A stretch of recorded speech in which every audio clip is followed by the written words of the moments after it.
everyone, it's Nicole Wilkins with FitnessRx for Women. This is the next question and answer segment where I took your questions from Facebook and I'm going to answer them for you today. The first question I have is, when you're on a special diet for a competition or other goal, what do you do when you're really hungry between meals or just want an indulgence? Well, let me start off by saying that there's a difference between being hungry and being starving.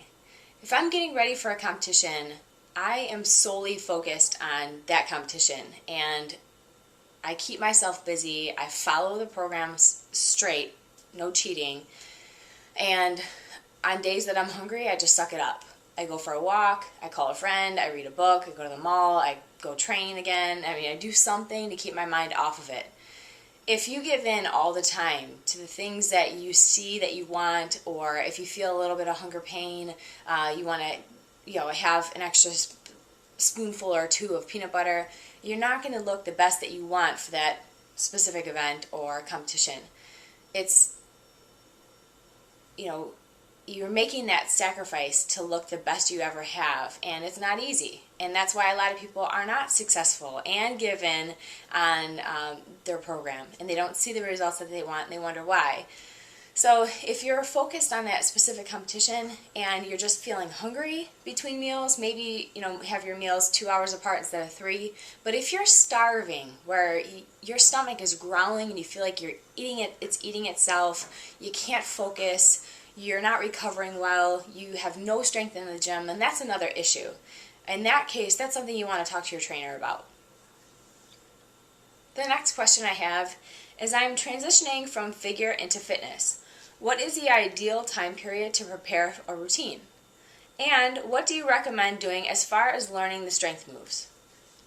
Well, I'm glad you're transitioning into fitness. We need more fitness girls. I don't know if many of you know this, but when I got my professional status in 2007, I actually got my pro card in fitness and in figure, and I qualified for the Olympia in fitness. So I did compete as a professional in fitness for a couple years before I decided to solely compete in figure in the category I was more successful at.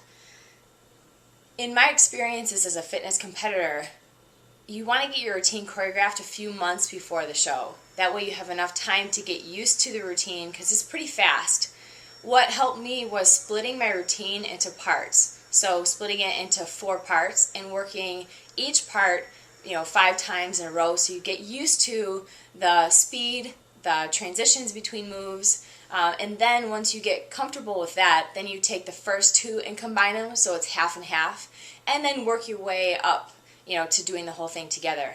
A lot of competitors don't actually do the entire routine until a couple weeks before the show. I've known some girls to not really put it together all the way until the day of the competition, because it's very high intense exercise for 2 minutes straight, which doesn't seem like a long time, but it's pretty taxing on the body. What I would recommend to work the strength moves are, when you're doing your traditional weight training program, on chest day, add some plyo push-ups, or on leg day, add some tuck jumps or straddle jumps in between your leg presses, or doing fast twitch exercises will help with the endurance and the speed that you need to perform your routine the way it should be performed. So hopefully that gives you some insight. The next question I have is, what are some good exercises to target the glute hamstring tie-in? Well, for this, it's obviously right underneath the glutes, where a lot of women are complaining that they have a lot of body fat. One of the best exercises for that area are lunges. And lunges, the deeper you stretch, the deeper you go, the more you'll feel it in the glute hamstring. Also, step-ups are really good for that area. Lifting the glutes, squats, anything like that will target that area. And then, of course, you won't be able to see the glute hamstring tie-in until you're lean enough. The next question I have is it possible to hit a plateau with supplements? Example, not seeing the results like before and not feeling the pre-workout energy. Yes, it actually is possible, especially with fat burners and energy supplements. You're in the beginning, when you first start taking them, you feel that the burst of energy right away. And then as your adrenals get taxed and get used to it, you up the amount so you feel it again. And then, so on and so forth until a month or two later, that double dose doesn't really affect you anymore. You got to give your adrenals some rest. So it's good to cycle those on and off. Do it 6 to 8 weeks at a time, then take 6 to 8 weeks off, and then start it again. Because if you do take it consistently for a year or so, you're not going to get the same effect, and you're not going to feel it either.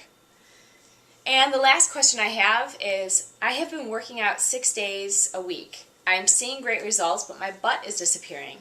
How can I keep it? Well, for women, most often, we hold a lot of body fat in our glutes. And the gluteus maximus is one of the biggest muscles in the body. What you can do is squats, lunges to help build the roundness of the glutes so that it lifts. But unfortunately, if you're changing up your diet and you're burning calories and you're burning body fat, you are going to burn body fat around your butt. So your butt is going to get smaller. If you don't want your butt to get smaller, then I would consider, keeping your nutrition program the same, maybe keeping a little bit more body fat on. But again, if you're losing body fat, it's going to come off of the areas that your body holds it the most. So I hope that helps. Keep asking your questions on Facebook, and I'll be back every Friday to answer your questions. Keep living the fit life, and have a wonderful weekend.